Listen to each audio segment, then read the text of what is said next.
Here's this week's athlete profile brought to you by Cooper Tires. Canadian Mist ends the Texas afternoon for J.B. Mooney. Mooney commits, makes a big move, and there's nothing there but the fence. This year's been horrible. You know, all the injuries I've put off and never had fixed, and you know, just let slide by. You know, they were all kind of catching up to me all at once, and you know, when you're hurting that bad every day, I mean, just getting out of bed, you can imagine. You don't really feel that good when you're crawling off in a bucking shoe, getting ready to get on a bull, and you're already hurting before you nod your head. And you know, when it gets like that, it's no fun anymore. And so, you know, I hadn't been to very many bull ridings this year. I've been off most of the time, but you know, I kept trying. I'd try to come back and do it. And you know, after Atlanta, I said, look, I told him, I said, I'm taking Albuquerque off, and I'm gonna go home and fix some things, and come here, and I feel good, and I'm ready to rock and roll. J.B. Mooney. It has not been highlights. It's been lowlights. And he's no spring chicken anymore. Let's face the fact here. Good news for J.B. Mooney and his fans. He always finds a way to find motivation as he gets set to prep. Let's send it down to Kate. Hearing the whistle last night in round number 2 is exactly what you need to get out of the slump. And I asked him what it was that was going on. He said, well, my championship days, I was riding 5 to 6 bulls a day every day of the week. And he said, I'm finally healthy enough to do that, which means I could get my timing back. He said, that's what's been off. And when his timing's right, the bull ride feels like a rocking chair. When it's not, he told me it's a dog fight the whole time. So guys, he wants to be sitting in more rocking chairs is what he's saying. At least in his early 30s, not the rocking chair that most of us would expect. J.B. Mooney, definitely a different version of a rocking chair J-Dub than I'll ever sit in. He goes against it, gets smoked.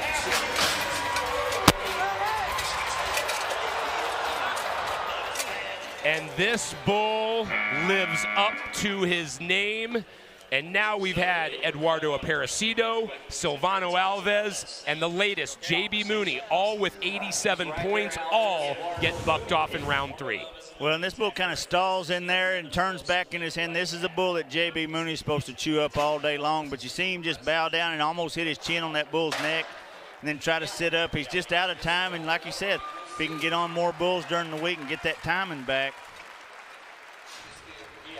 That three-way tie between Eduardo, Silvano, and JB, they're all tied for 10th, which means they have to hope that 6 other guys don't score better than 87. There, JB visiting with Matt Sharping, one of the great stock contractors we have in this sport, as we transition to one of our guys that are a perfect 2 for 2. Lucas Davino trying to move a full bull ahead. 2 scores already. He faces Jungle Can Do. This bull's out Friday night. I thought he was one of the better bulls in the pen. This bull has some really leap, crack in that air, has some intensity, and going to drop and turn back that right. This is one of the more special bulls we've seen Friday night. He's got his work cut out for him because it's going to be away from his hand when he does turn back. But, man, these Brazilians are good. These young new set of Brazilians are the deal. Haven't been super great rides, just the consistency has Davino placed well so far this weekend. And you can see, taking his time prepping, the judges feel he has had enough time, therefore he is on the clock, approaching 20 seconds to nod. If he does not, he'll be disqualified.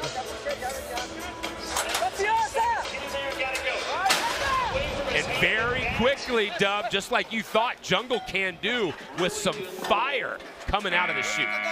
He's just as good as he was Friday night, too. I mean, this bull really leaps, cracks, bucks.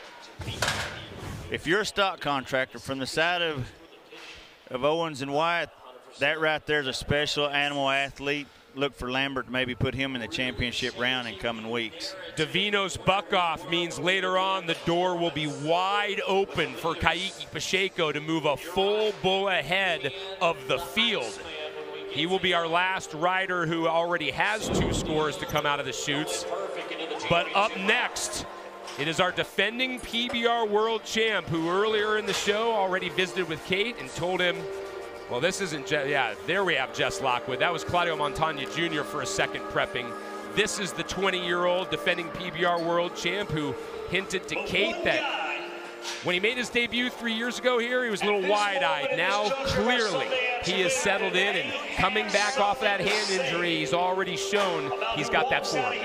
He's got it, and he has it in spades, but this little bull's going to try him from the time that gate latch cracks to the whistle blows, and even afterward. This bull's going to bring his game. He's going to be kicking. He's going to be spinning. He's going to have good timing, but his speed's going to be just a little faster than most bulls. I think it plays into Lockwood's advantage that it goes into his hand. I think it plays into his advantage that they're both small. The judges are going to like this one. I really believe we're looking up there an 88-pointer if he can get the whistle. One of the interesting differences between Jess Lockwood and Cooper Davis this week, since they're both coming back from hand injuries, Cooper Davis felt the need to get on a practice bull, which he posted on social media earlier. Jess Lockwood, the exact opposite. He said, these bulls are dangerous enough that I have to get on week in and week out. I don't need to put myself in harm's way any more than I already do. He's up against Hangman.